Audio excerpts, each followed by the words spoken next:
Hi everyone, I am Kim, and you are listening to Unfiltered Wednesdays, the show where we have real, unfiltered conversation about navigating big life transition as a student, a professional, and a human being.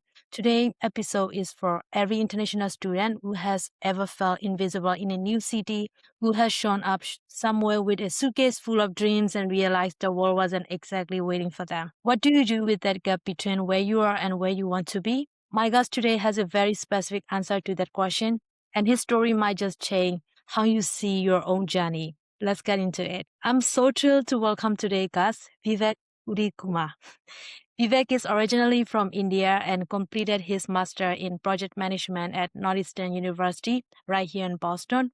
But honestly, his academic resume is only a small part of who he is. Since arriving in the US, Vivek has become one of the most well-connected people in Boston's startup ecosystem. He was the lead organizer of Techstar Startup Weekend Boston, and in 2023, he made the BosInno 25 under 25 list, recognized for his contribution to the startup community. Today, he channeled that same passion for community and connection into his work at Lima, a premium concierge service for all immigrant needs, helping international professionals navigate one of the most stressful transitions of their life.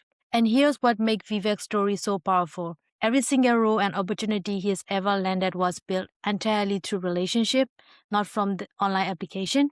Vivek, welcome. How are you today? I'm good. Thanks, Kim. I'm happy to be here. Thank you so much, Vivek. So let's just right into it. Can you take me back to your very first week in Boston? What did it actually feel like to arrive in a brand new country, new faces, and what did your support system look like in early those days? And who or what helped you stay grounded? Yeah. I remember when I landed in Boston, it was super cold. It was in January of 2023.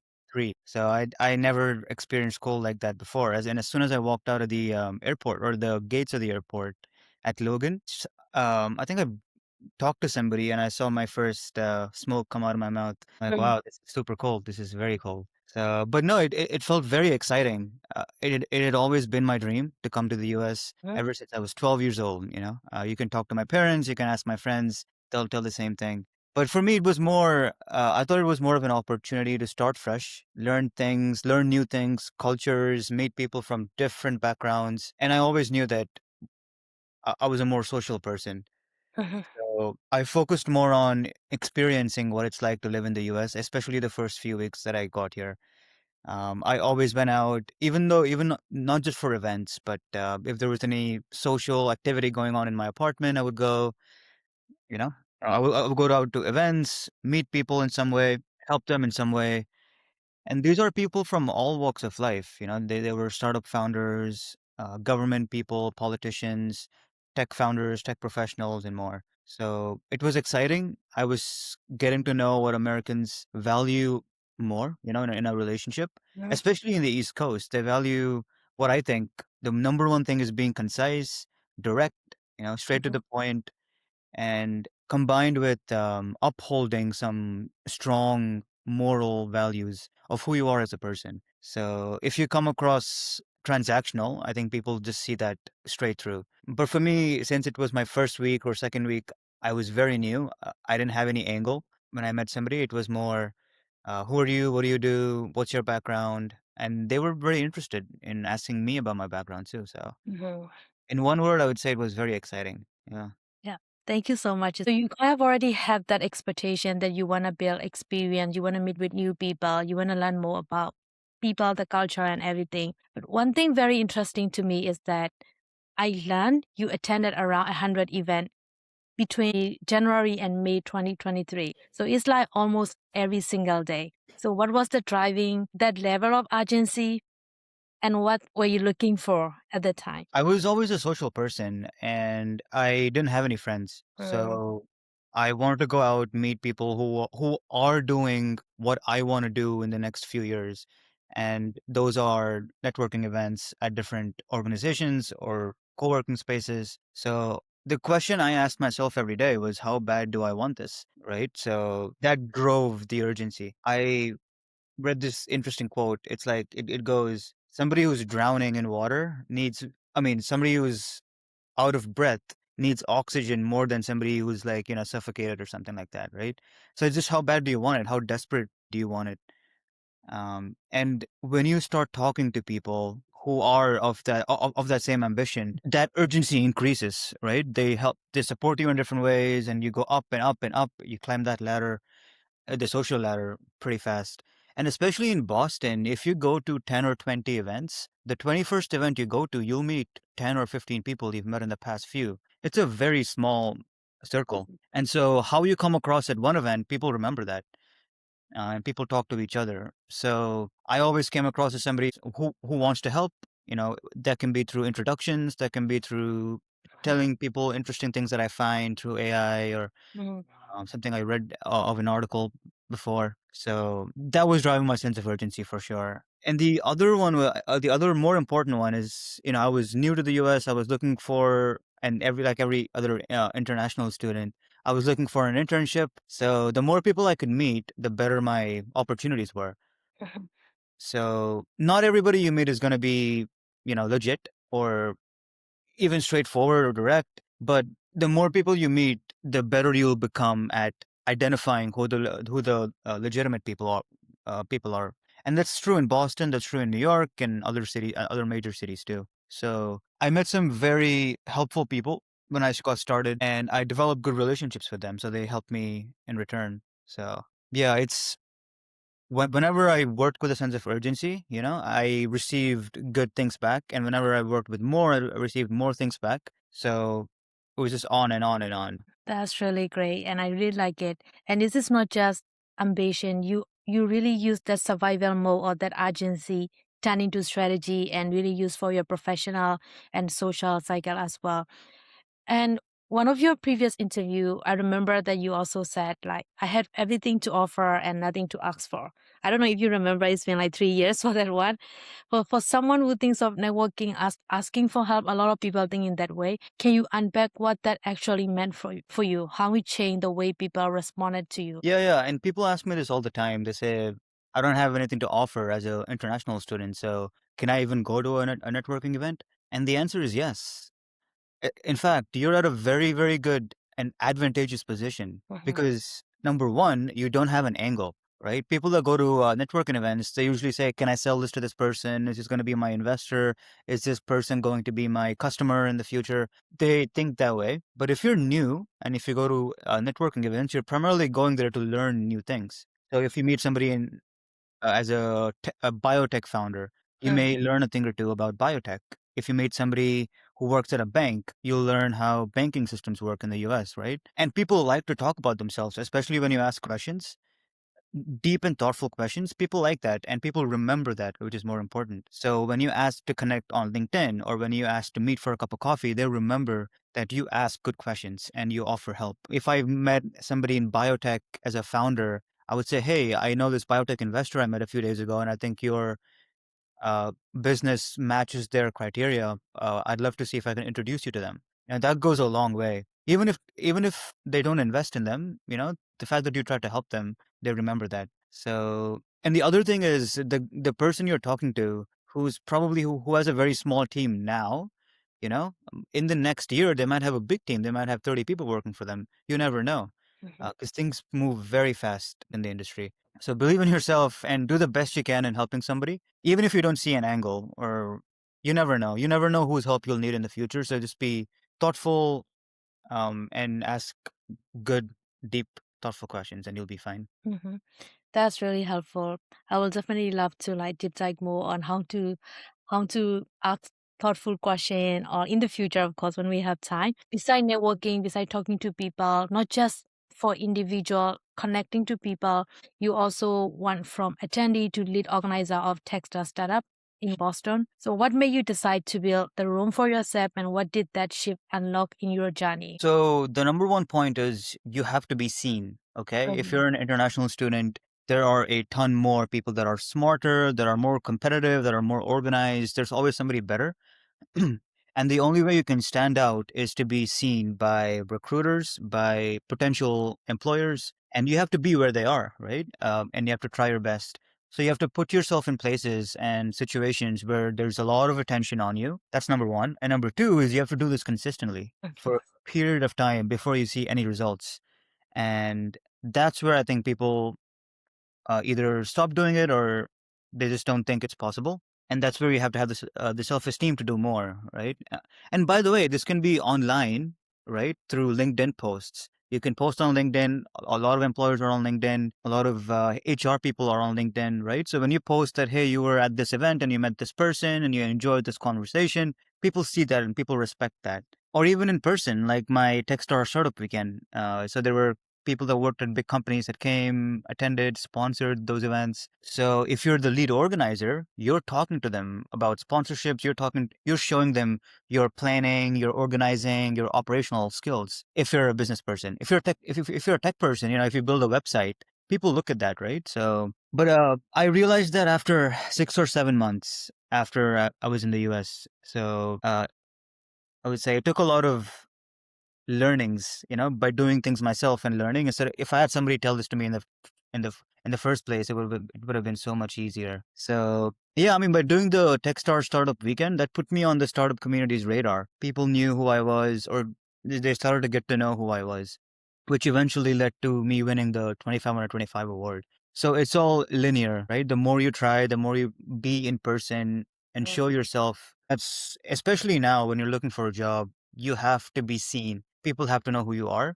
And this can be done through two ways, like I said, through online or through in person. Um, Yeah. and the last thing is you have to do it consistently, especially if you're new to the US, right?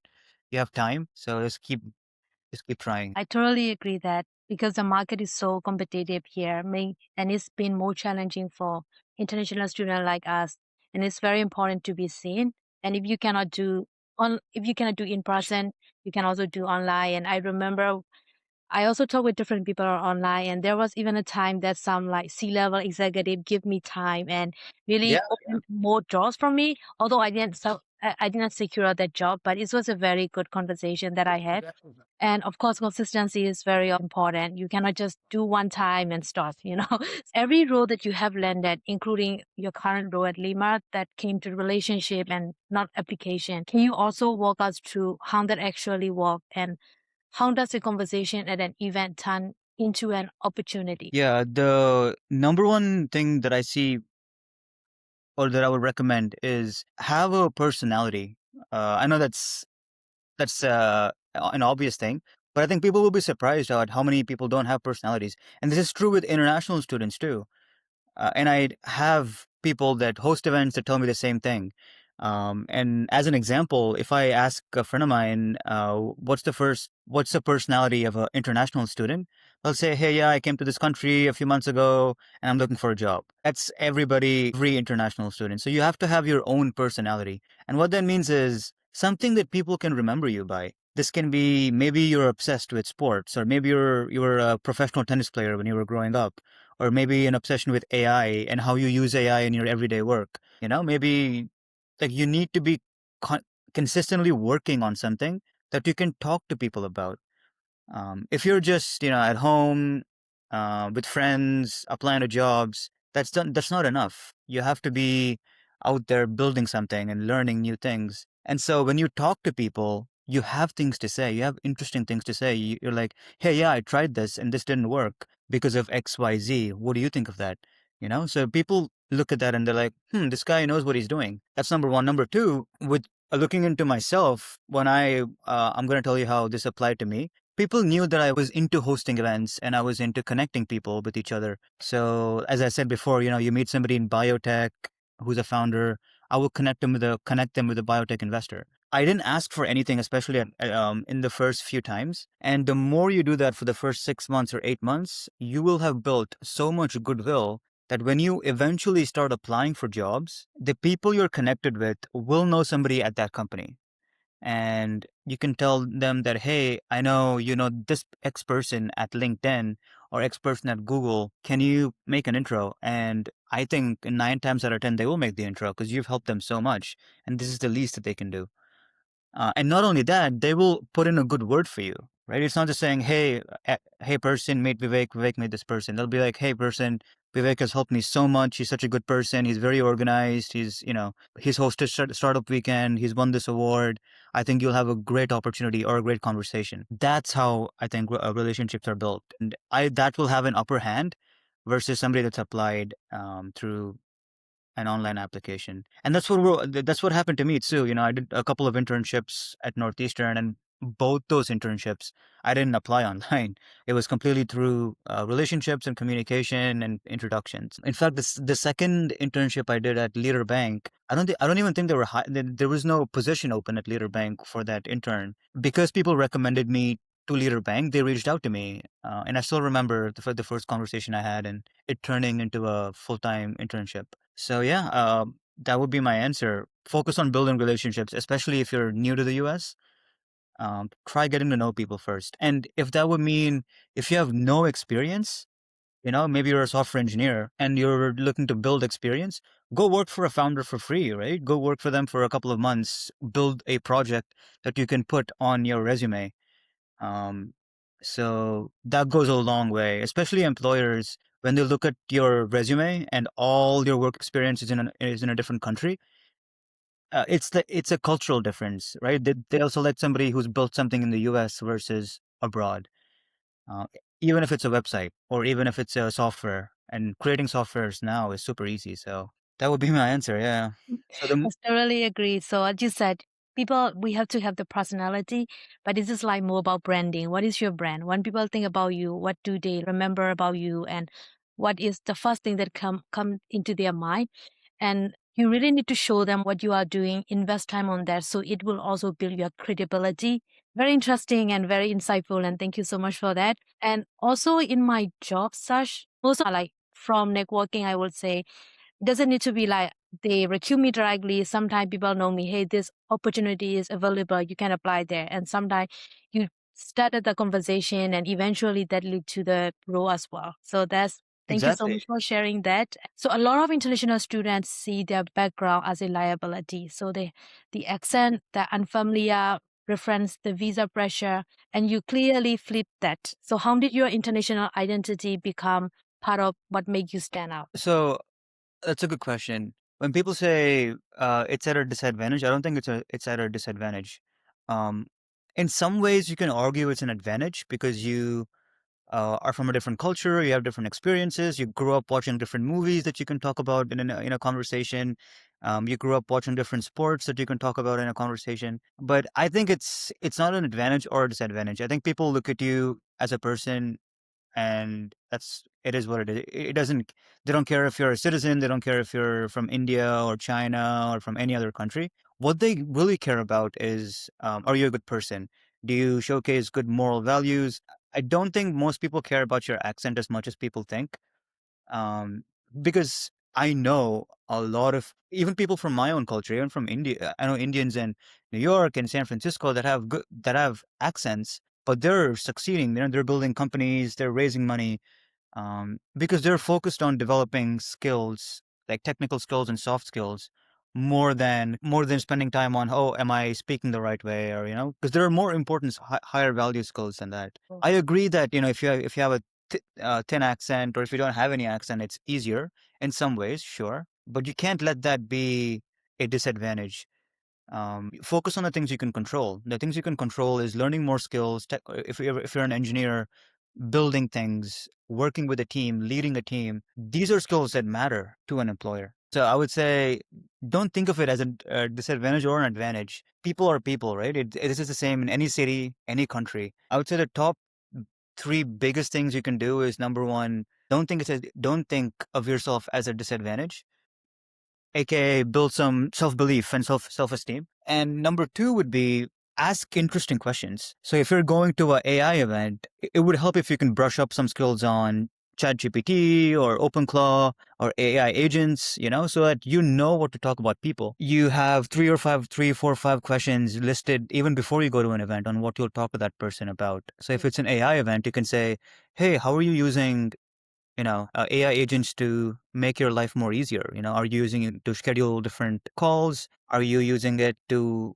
remind you on certain things? Are you using it in your current company through a workflow automation. Different questions you can ask that then, so the people there will focus on your questions more than your accent or more than your visa or your status in the US, right?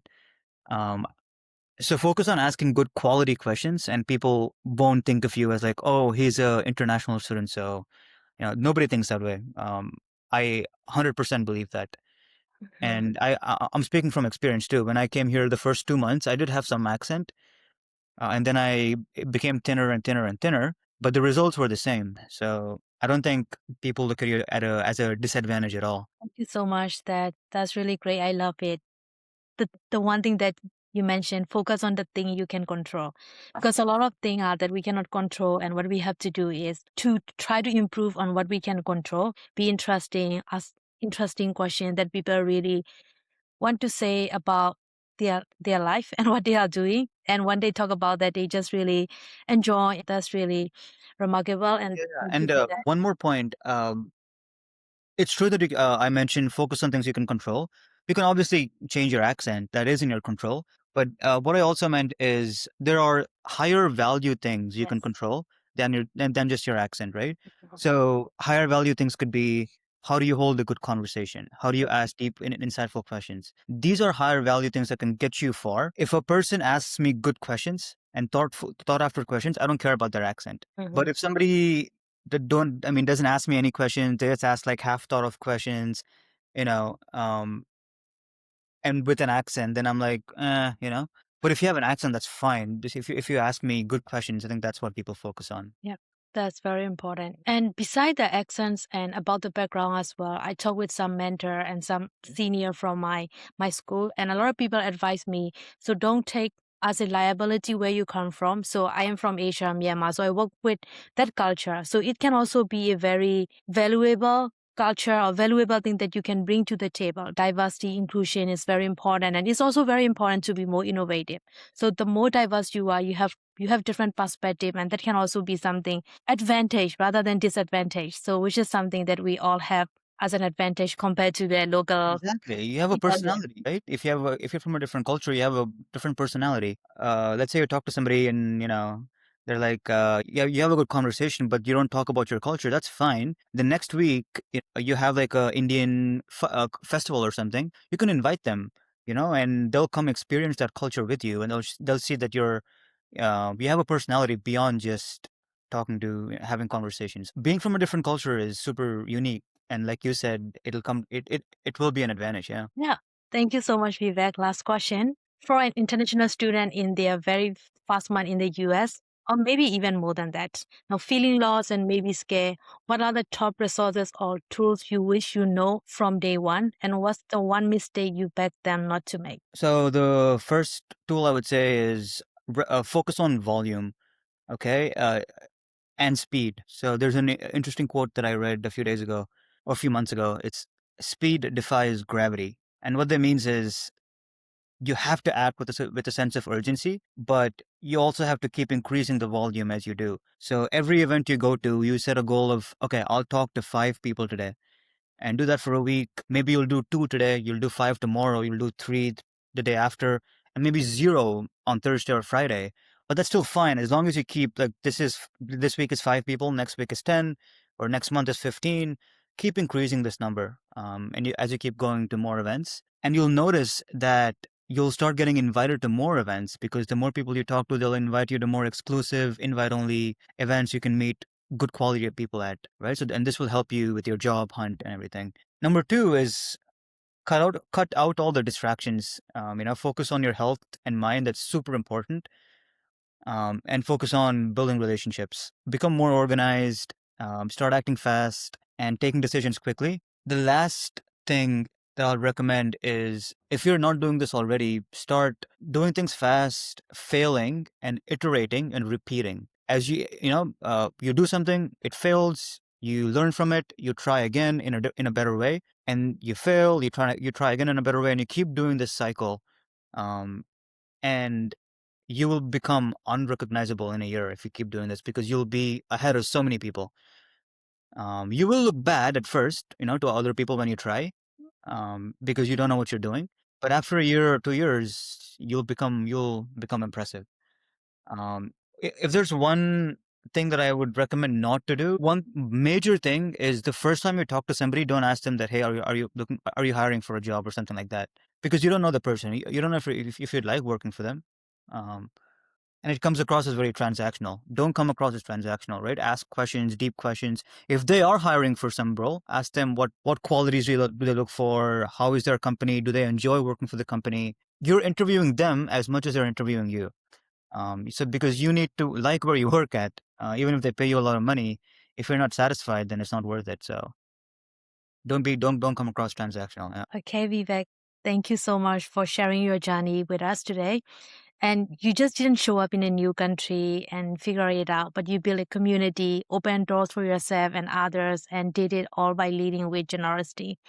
Your story proves that relationship is very powerful, very important. At the same time, you have to be consistent. Resilience, very important too. That's a lesson that will outlast any visa timeline. So thank you so much for that. To everyone listening, if Vivek's story resonated with you, share this episode with a fellow international student who needs to hear it today, because belonging is not something you wait to be given, it's something you build. This is Unfiltered Wednesday. I'm Kim, and I will see you next 2 weeks at 6 p.m. Thank you.